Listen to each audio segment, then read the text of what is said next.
What's up, everybody? Hey, how are y'all doing? We are back for another installment of Real Talk Tuesday.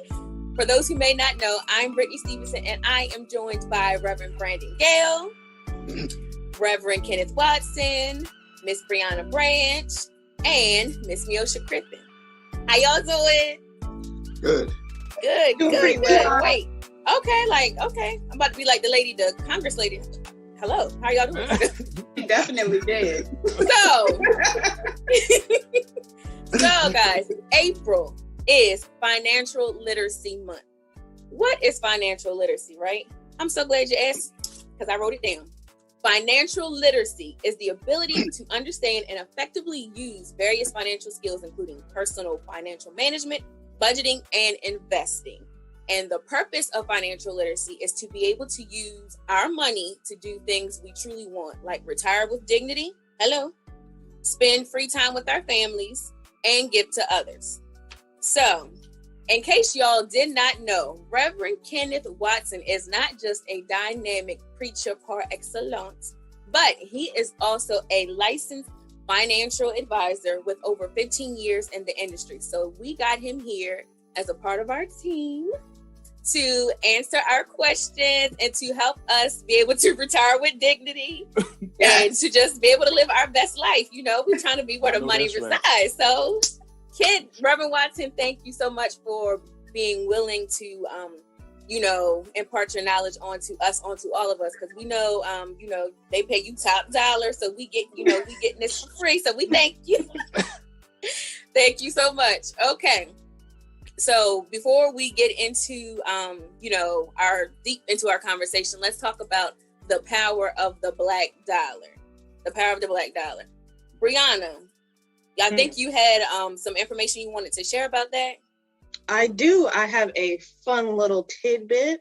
So, according to this very lovely website that I found, African Americans have $1.3 trillion in total buying power, which is apparently equivalent to that of the Netherlands, Indonesia, and Switzerland's gross domestic products, which means that our money has like the power to stimulate the economy of countries. We just have to know what to do with it.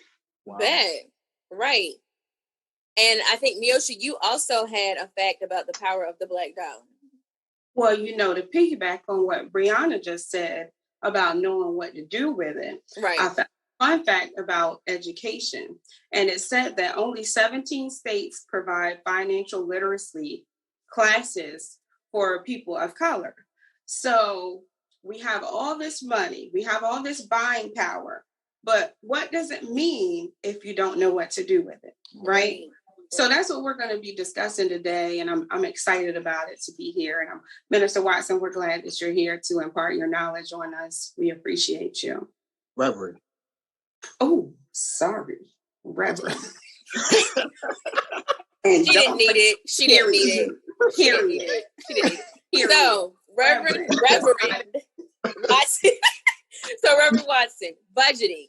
I don't know about anybody else here, but I have a hard time with that. So, what can we learn? What can you give us to help? Just a little bit. Listen, I'm so excited that we're actually doing this. Financial literacy is something I'm extremely passionate about. And I mean, it's extremely important, as you've heard from the stats and the statistics and the findings that Sister Miosha and Sister Brianna talked about. Financial literacy is impactful because the financial decisions that you make will have an impact on the entirety of your own life, of your whole entire life, whether you make them when you're young, middle-aged, older. I don't think people truly realize the impact and the significance of some of the things that they do, again, and the impact that it may have on your whole entire life. By profession, I help people with investment planning, retirement planning, kind of financial planning. And my whole goal is one day that they can retire, they can walk into my office and kind of begin to talk about everything that have accumulated, all of their assets. And I can look across from them at my desk and say, you know what? You're in a great place. You can retire. It's certainly a difficult conversation having it with somebody. And you know what? This isn't the right time. This isn't the right time. But You're gonna have to work a little longer. So again, I'm really passionate about financial literacy, and especially among our people. I'm always stressing the importance of ownership, of net worth. And I speak a lot about net worth, and net worth is simply your assets minus your liabilities. So I'm a big proponent of owning and potentially having as less debt as possible, because you want to be an asset to your family, an asset to your community, and an asset to the world, and have ownership instead of always owing everybody your whole entire life. Oh my God. So that's really important to me. So I say all that to say this, to finally get to your question that you asked me. I knew you would get there. We work your way, build a platform. Take your time, I was working my way. I was on the runway. Now I'm ready to lift off. So budgeting, which is extremely important. It's almost like the fundamental stage when it comes to financial literacy. Mm-hmm. And first, before I begin, this is all under the assumption that you are first giving back unto God what belongs to Him by way of tithes and offerings. So after you have given back unto God what is His, then let's talk about budgeting with what you have remaining after you have fulfilled that obligation. Here's what's important, because a lot of times I sit down with consultations with clients and I ask them, I say, usually people always know how much they make, right? Usually people do have an idea of that. They know how much they get paid annually. They have an idea of how much they get paid bi-weekly. They know how much they make an hour. That's usually the easy part of the conversation. Usually people know how much they make. That's an easy answer. But usually a more difficult answer is, well, how much do you spend? Right? And some people are completely clueless to what they spend, right? They know they sometimes spend more than what they make. And then vice versa, they know sometimes they don't spend as much they make. So it's important to first identify, of course, what you bring in and then what goes out. But more specifically, when it comes to what goes out, it's important to know what you're spending your money on. Right. That's important to know. Kind of which direction is my money going out? Because a lot of people have a tendency to be wasteful. And if they did simple things, they would be able to essentially save more.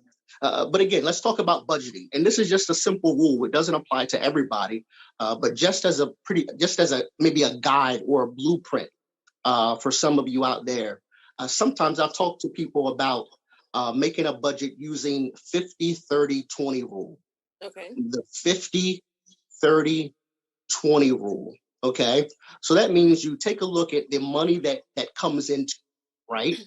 And you say, I'm going to allocate 50% towards my bills, right? That means towards the things that I need, right? Whether it's car, your living expenses, your rent, your mortgage, 50% ideally allocated towards that. 30% of the money you make ideally should be allocated towards your wants, right? You guys know what a want is.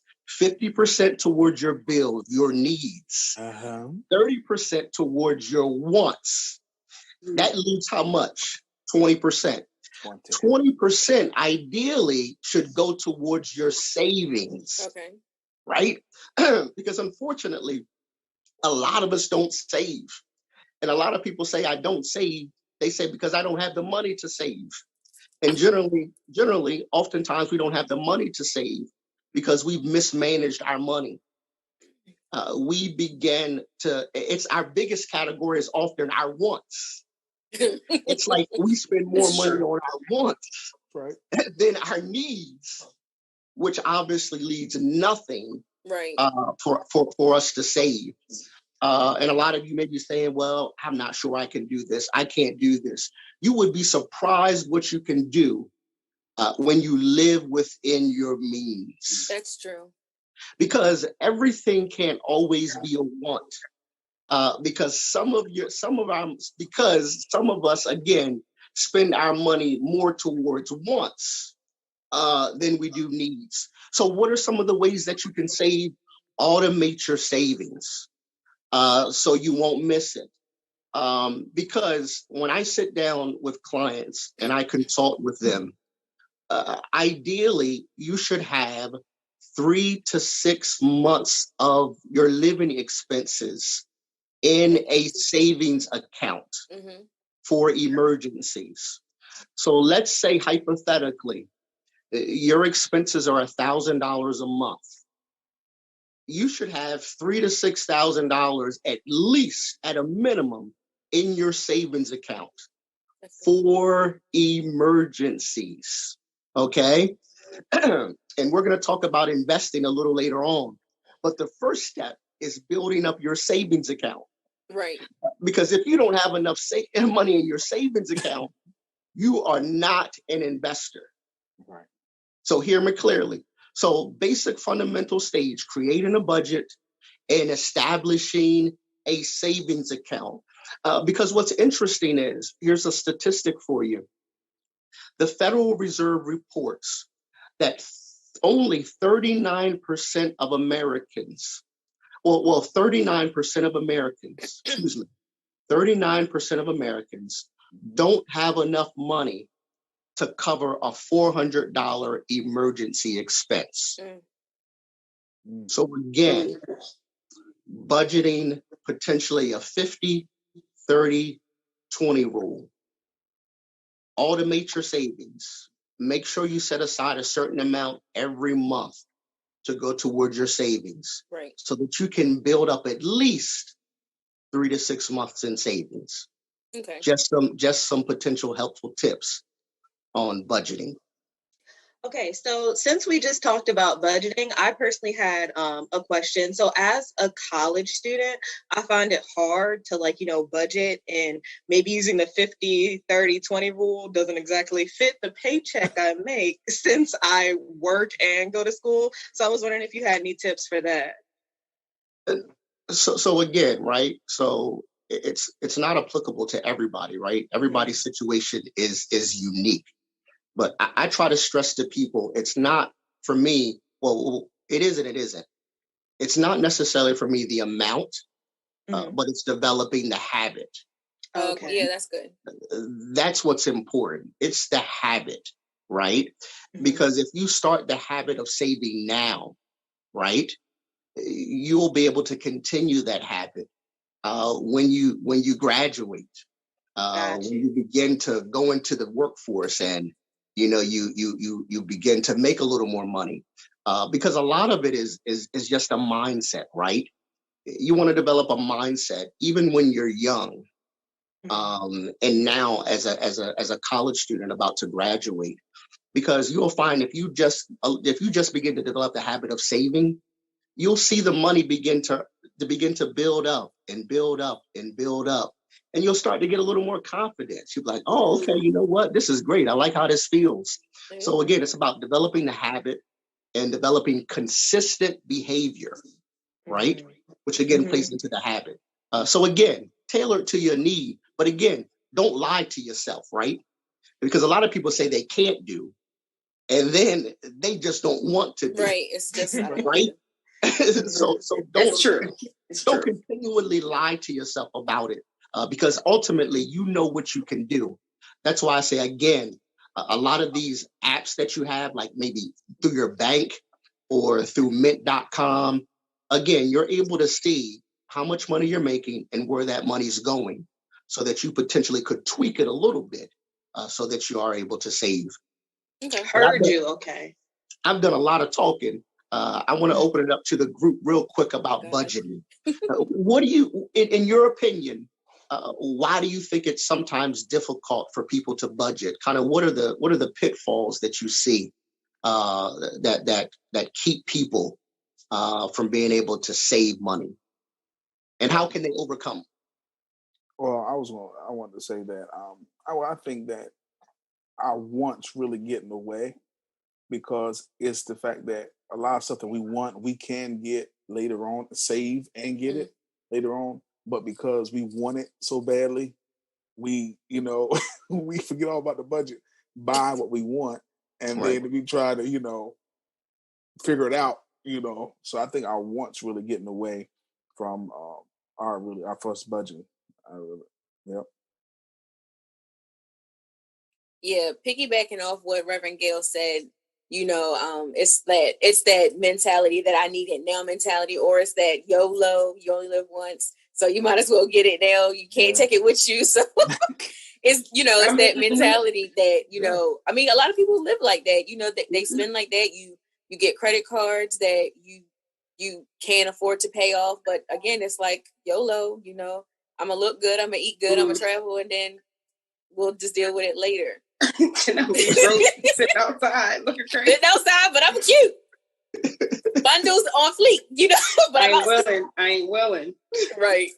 7 years old with no house. Yeah. Right. So since I just spoke about credit cards, can we talk a little bit about credit? Reverend Watson, is that okay with you? Sure.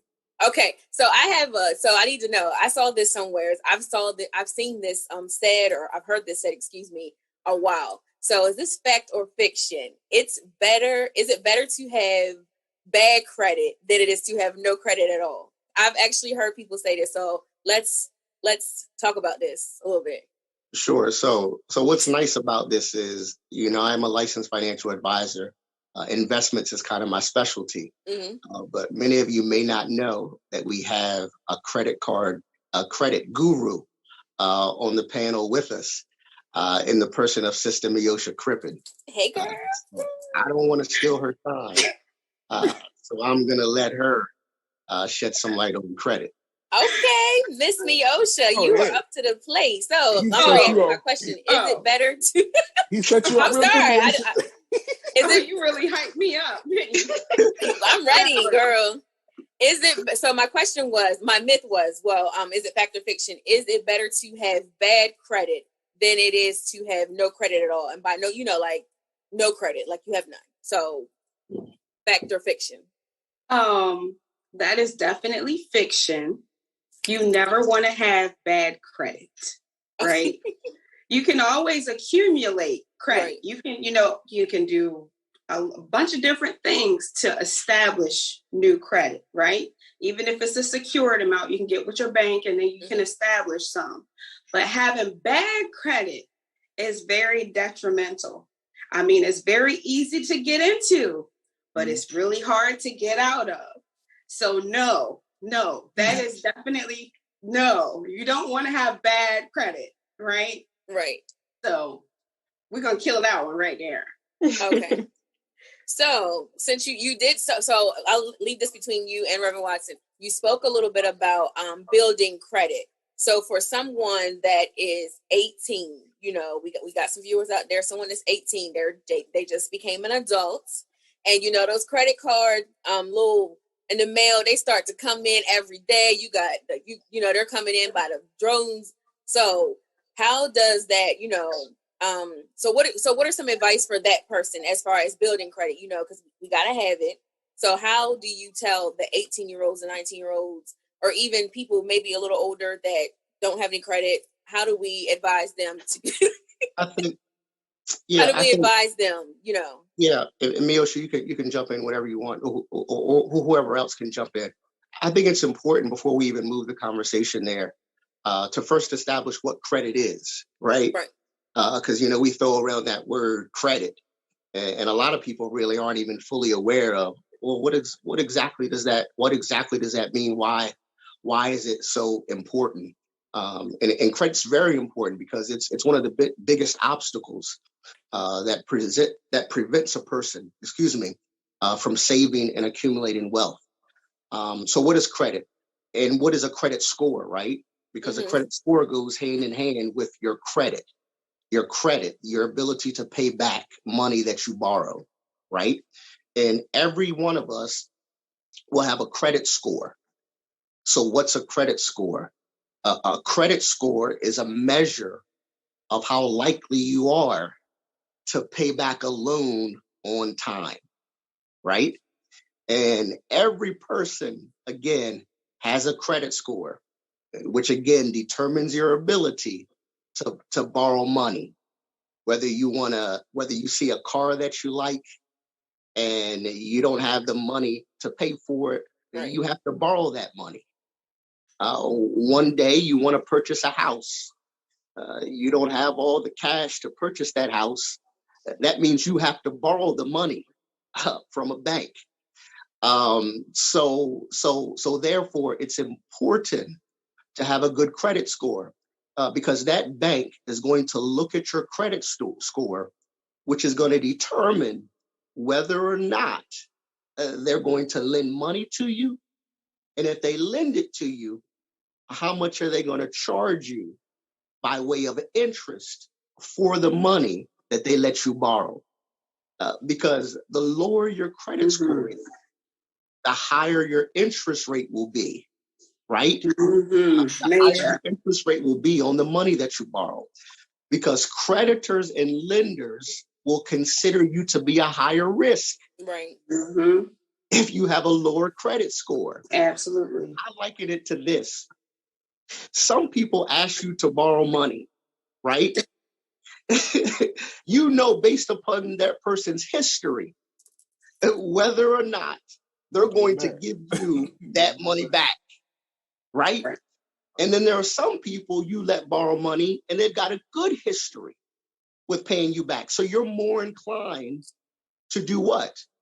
Give the money that has a good payback history. Right. That's the same way it works with credit, because the higher your credit score is, the lower your interest rate will be on the money that you borrow.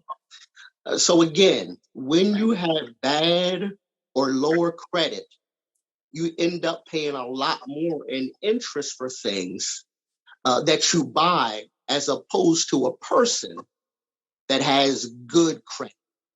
So again, everybody has a credit score. It's broken down into categories. Some people have exceptional credit, and it's based upon your score. Some people have very good. Some people have good. Some people have fair credit. And some people have very poor credit. Again, if you have low credit, the higher you're going to have to pay in interest. Sometimes you're going to try to get a cell phone. You can't get a cell phone. Sometimes you're going to go try to rent an apartment. You can't rent an apartment because your credit score is low.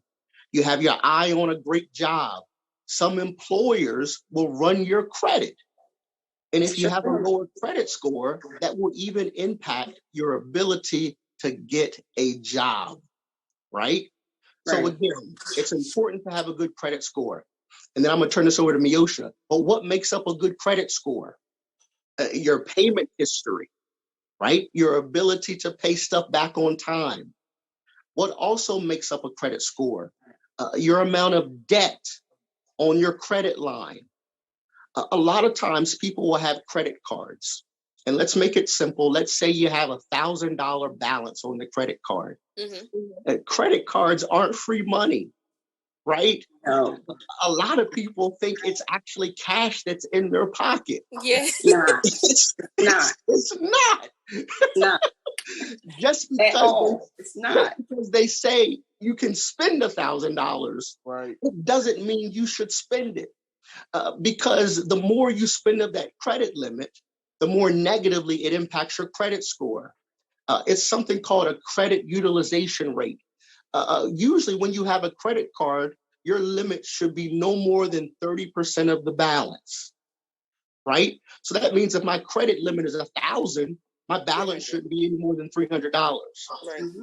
But again, was raised by my parents and my mother, Sister Talana Watson, Deaconess Talana Watson. The importance of you get a credit card, you pay it off. You pay it off. As soon as you fail. And if you find yourself not being able to pay it off that first month, then guess what, child of God? You can't afford it. You can't afford it. So again, make sure you are good stewards of your credit. But the good thing about it is, and then I'm done, you have the ability. Oh yes, how much debt you owe, the types of credit that you have affect your score, and also the length of your credit history also affects your score. But do not be discouraged. If you have a low credit score, you have the ability to bring it up. You can fix your credit. You don't got to stay in the shape you're in. And if you don't know your credit score, you need to find out your credit score. And there are ways to find out. And I'll turn it over to Sister Biosha. I mean, Kenny, he really took it home, didn't he? I mean, he really worked it out for us. But yes, there are different ways. So you can always go to you can get an annual, your one free credit report, your whole free credit report. And your credit report is a list of transactions that you use as far as your credit is concerned. So if you have your bill payments, your loans, there's even divorce filings, a lot can be on your credit report. So you can get one comprehensive credit report a year from freecreditreport.com. If you apply to certain, Experian, you can get one from there. So there's different avenues where you can go. I mean, Credit Karma is a really popular app that people use. Yes. I mean, in Credit Karma, that's a good way to start somewhere. If you need to start somewhere, that's a good way to start. Credit is important. I tell people all the time, you are your credit score in America. Okay? Unless you got a whole bunch of money sitting up somewhere, you're going to want to make sure that you follow the rules, right? Pay responsibly, pay your bills on time. Don't spend more than you're supposed to, because that's the difference. I had to learn the hard way. I wasn't always good with my credit. But when I bought my second car and my car payment was $437 and my interest rate was 26%, I was like, oh, yeah.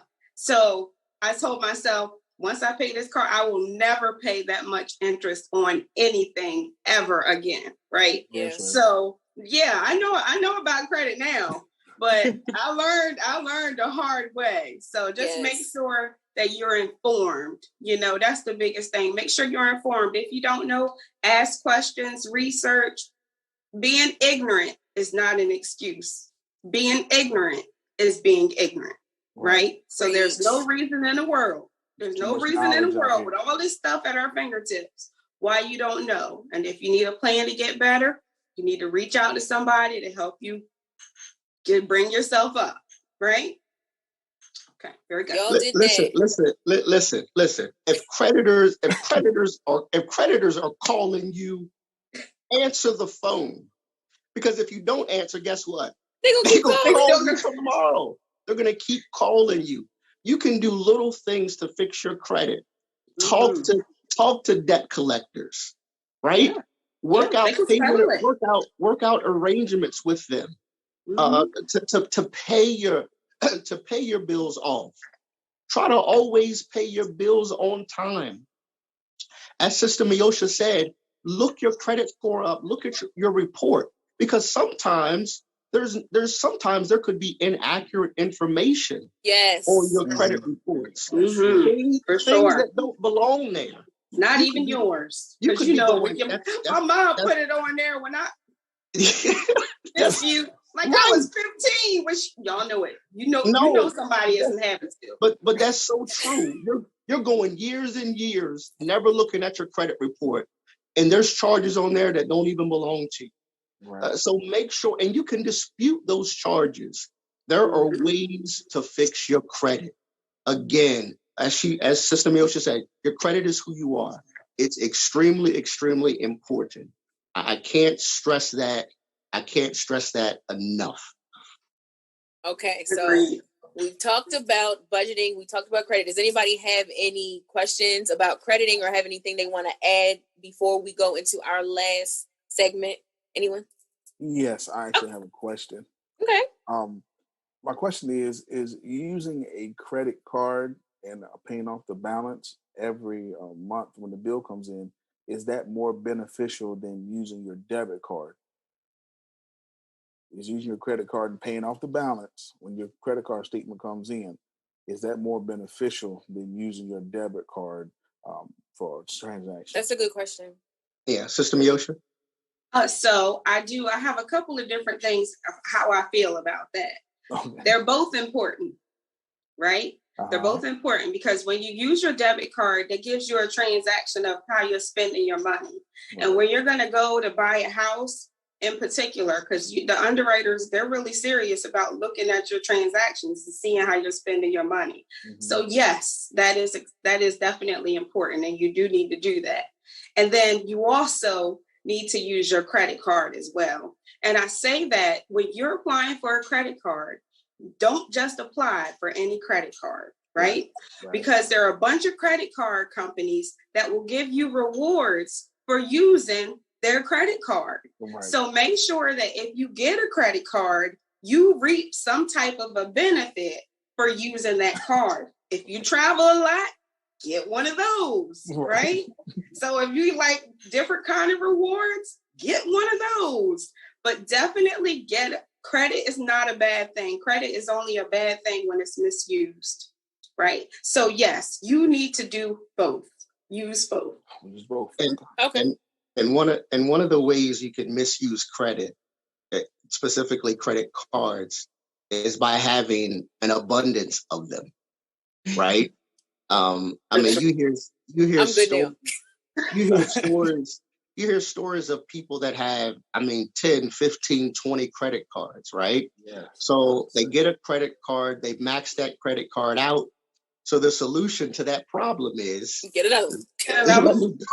Let me go apply for a new credit card, which again is ultimately hurting your credit score. So I challenge anybody that is listening to us on this evening.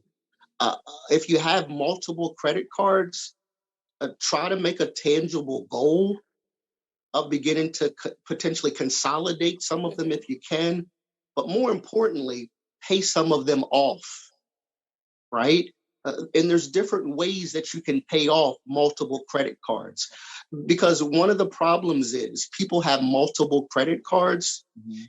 And the problem is you really can't, you're living beyond your means.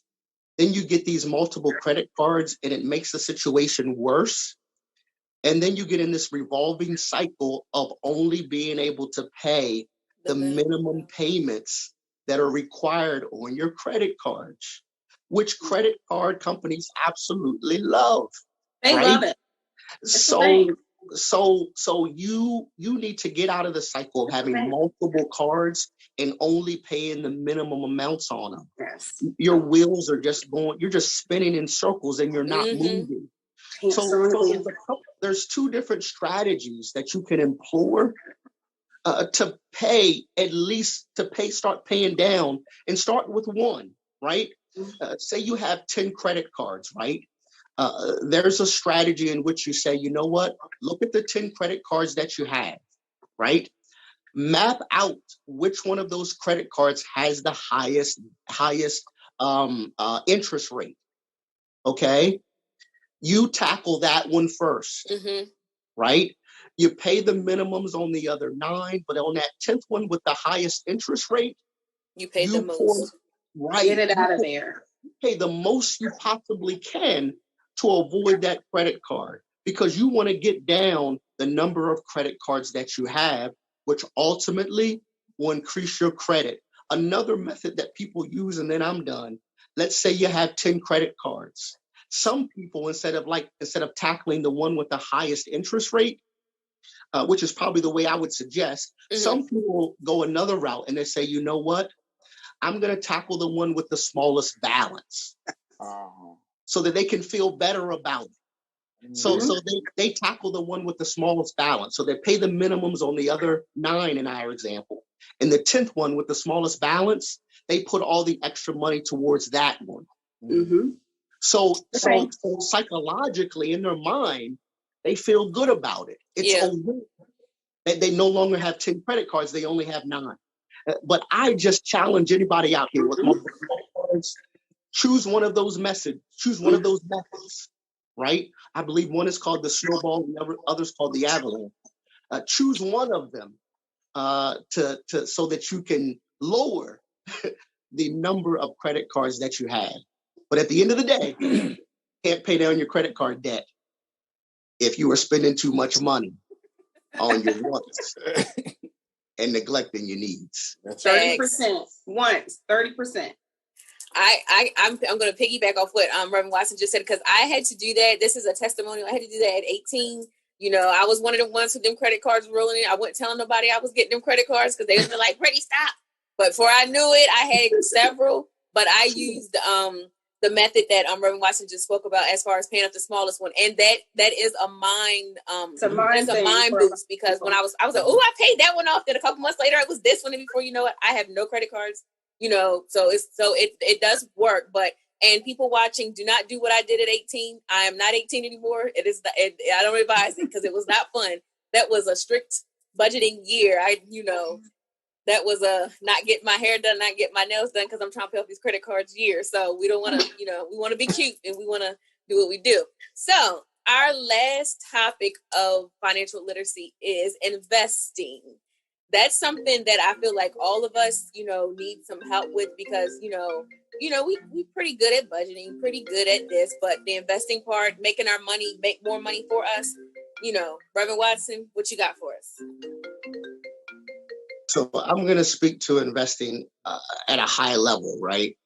But before I begin, I just want to open it up to you guys. What do you think about when you hear the word investing?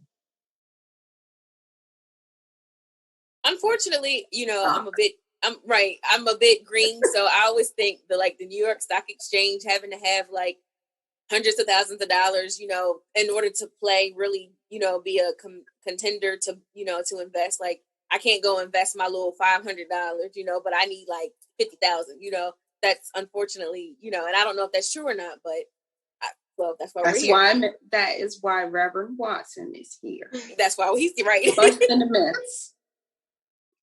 All right, my first word is risky, because all I can hear in my head is people who go and invest their money and then they lose it all and they're outside looking funny because they ain't got nothing. That's what I think. So, Reverend Watson? I was waiting for the rest of the group. Okay. We thought you were taking a lunch break. Does anybody else? Investing. What's the first thing you think of, Sister Miyoshi? Stocks. Okay. That's the first thing I think of when you say investing. All right, Reverend Gail. I really think about one of my favorite movies, Trading Places. That's what I yeah. That's a good. I just got finished watching not too long ago, but it's a good movie. Yeah, it's a great movie. And so I think about how the rich can get richer, and I think about how someone who may not be as rich, how they can become richer, and how somebody that may be poor, or maybe on the low scale, how they can change their life overnight. But I think of risky. That's why I think of taking a large risk. I got it. So this is right into my wheelhouse. So investing. Thank you, guys. A couple of myths, right, about investing. You guys mentioned kind of several of them. First, you don't have to be rich to invest. Okay. Right. You don't have to be rich. Right. But obviously, the more money that you can invest, right, the more that you can make. But it's definitely a myth. You do not have to be rich to invest, right? Investing. A lot of people think investing is only for super smart people, right? Investing is not difficult. Investing is rather simple. Okay. If you do it the right way, right? Another myth, Sister Brianna said, is investment is risky. There is risk associated with investing, but there's all types of investments, right? There are investments that could be considered fly by night, which means you put your money in it and then you wake up the next day and it possibly couldn't be there, right? That's a very small percentage. That's not really investing. That's almost a get rich quick scheme. Investing is not a get rich quick scheme, right? And a lot of people say, well, how do you make money investing? And I always tell people, you don't make money investing by timing the market. You make money investing by spending time in the market. Okay. So the longer that you're able to do it, the more beneficial it will be. Another myth, I'm too old to invest. I'm too young to invest. Investing doesn't discriminate. You, regardless of the age, you do have the ability to invest. But my point is, at the end of the day, you work extremely hard for your money. At some point, your money needs to begin to work hard for you, right? And the great thing about investing is that's exactly what it does. Through something called compounding interest, which means your investment is making interest on top of interest, on top of interest, on top of interest. It's kind of like a snowball. It just keeps getting bigger and bigger and bigger the longer that you do it, right?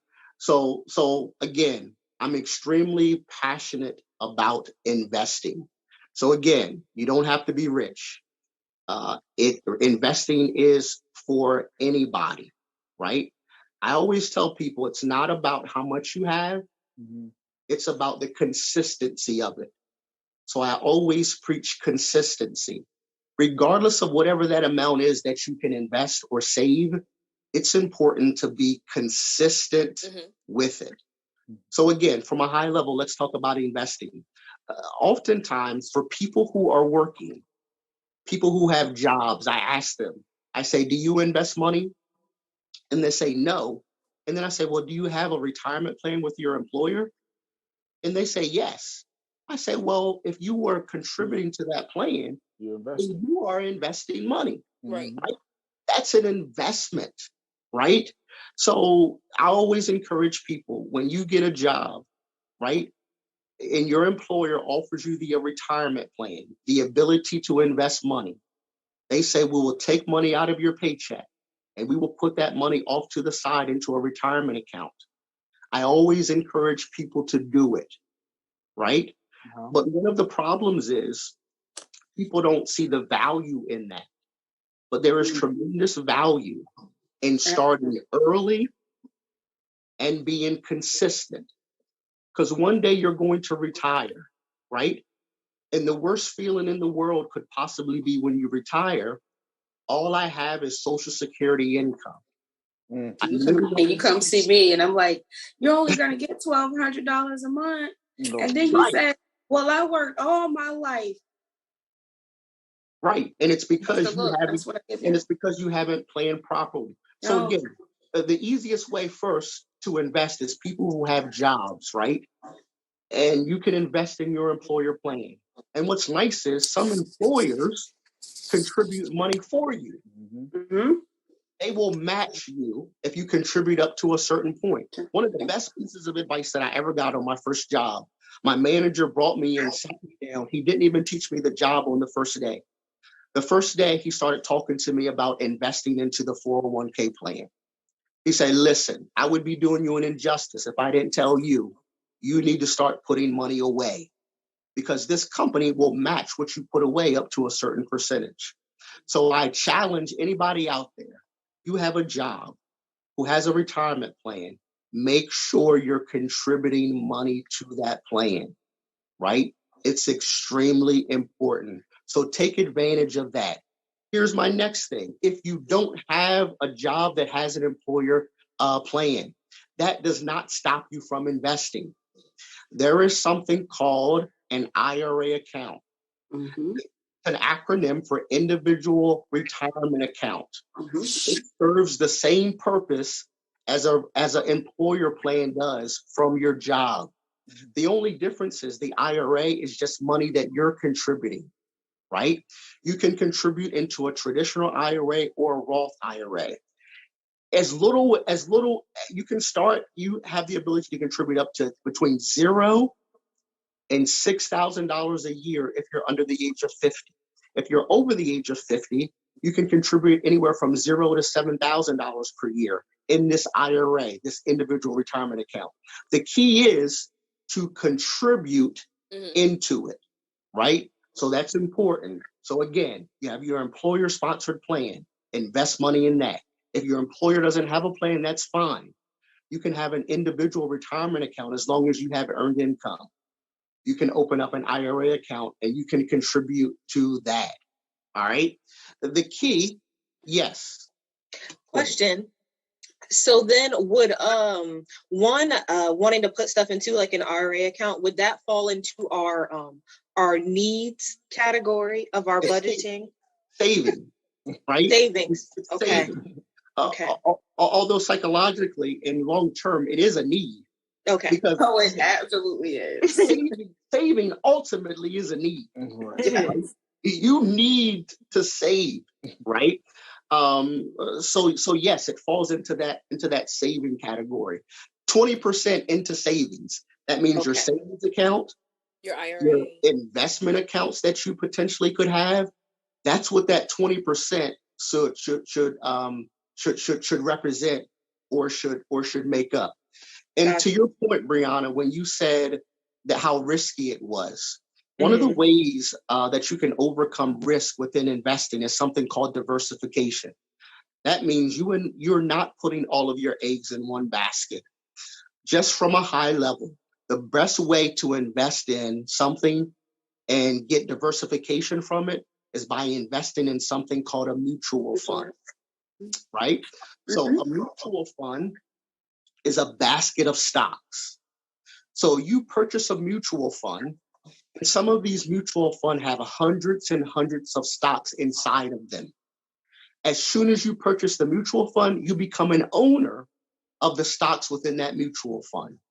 And then based upon essentially how well those companies do, it allows your money to grow. Ooh, big boss status. Yeah. Okay. So let me give you just a quick example. How many of you guys drink coffee? Did coffee smoothies count? I'll raise my hand. All right. How much is a coffee smoothie? Like $4 and some change. All right. Oh my gosh, that's expensive. Okay. All right. My coffee's a lot cheaper than that. You better. Let's say the coffee that I buy is $3. Okay. I drink a cup of coffee every day, sometimes two. So imagine if somebody, an investor, right? You have some money that you want to invest. You could start in an IRA or you could start in something called a brokerage account. But let's say I have $3 a day that I want to invest, right? And I'm going to put that $3 a day into a mutual fund. Remember, a mutual fund's a basket of stocks, right? I'm going to put it into a growth mutual fund, right?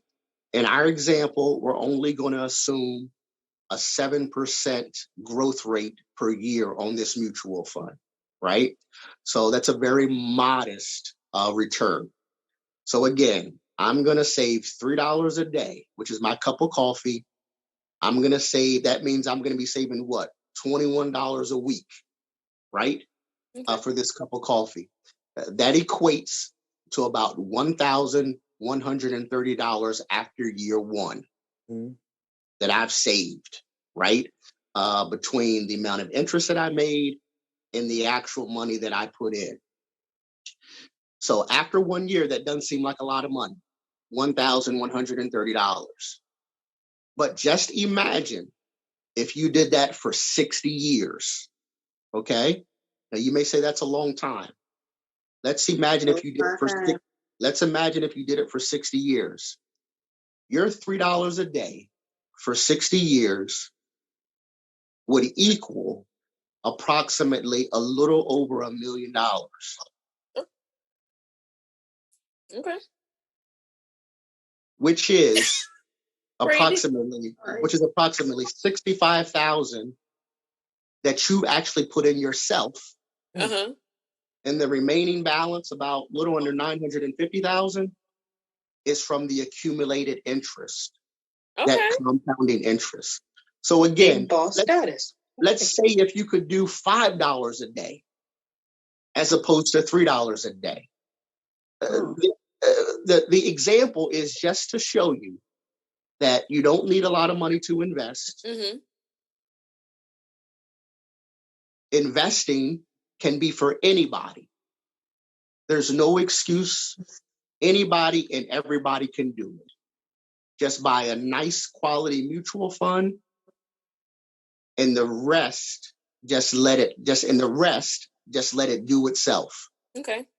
So again, but you just have to be consistent. Consistency in what you do. Again, investing is not always about how much you have, but it's important to be consistent and try to do it for long periods of time. Okay. I assure you, you'll see a great benefit.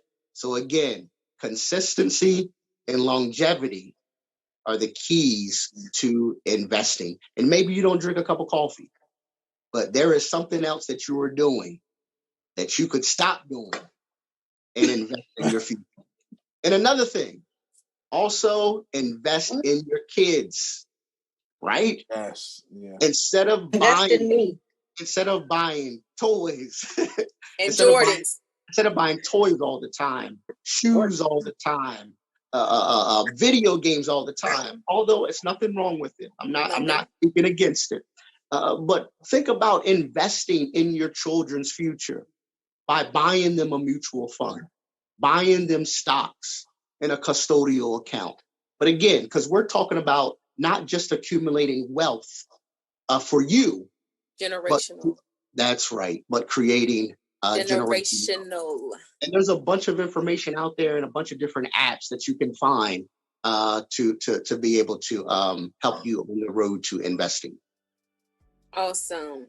Reverend Watson, thank you so much for your knowledge and your wisdom. Like I said, Reverend Watson does a great job, yo. I get him to come to my school to teach my students. They love him. They love it. So should I give my Cash App tag? Yeah, I mean, shout the Cash App out. He did. You want to sew into Cash App? We'll see. We're gonna put the Cash App in the hash, at the bottom.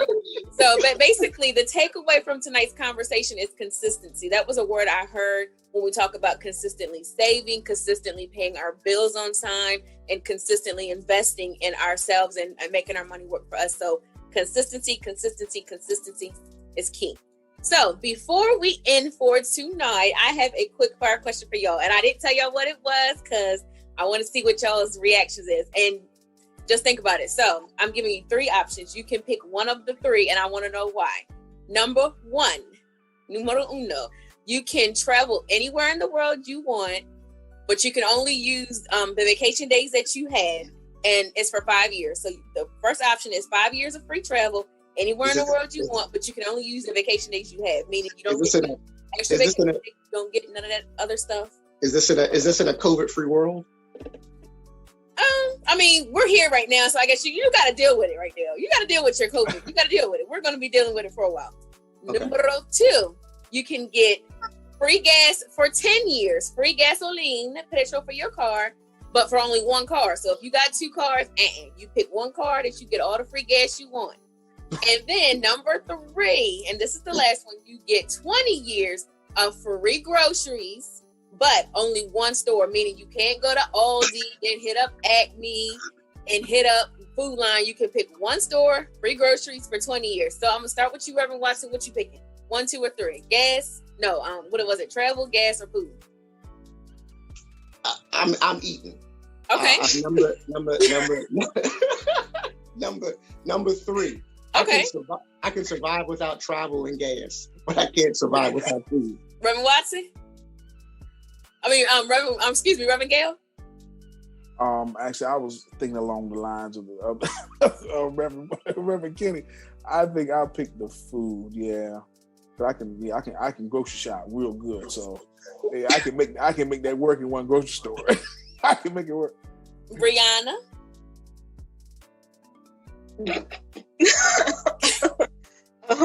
Okay. I think I would do. I think I'd do groceries too. I'm expensive. I don't like buying my own groceries now. So, like, if I could get free groceries, sign me up. Miosha, I'm waiting for this one. What you got, girl? What you doing, girl? We traveling? You eating or you getting gas? Well, I know what you think I'm going to say. I do.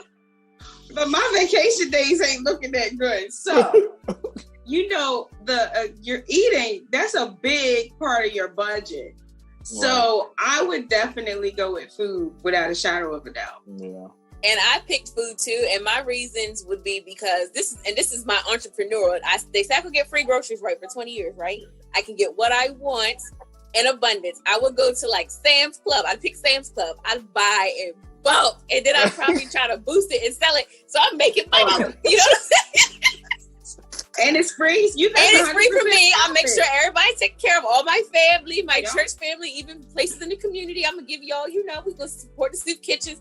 But then all these people that got their little stimulus checks and all that. Oh, you want some shrimp? You want some steak? You want some salmon? Okay, I'm getting it for free. So even if I sell it for $10 when it's $30, I'm making money.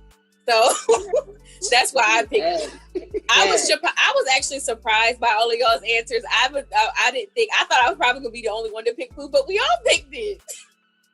But that just goes to show you, honey, we gonna eat good. One. That's a need.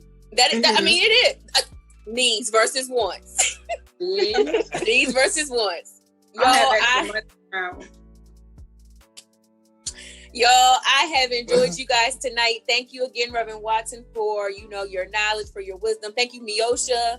Thank you, Reverend Gale. Thank you, Nana, Brianna. I'm sorry. Thank you guys for your questions. I hope this talk has been beneficial. Until next time, bye.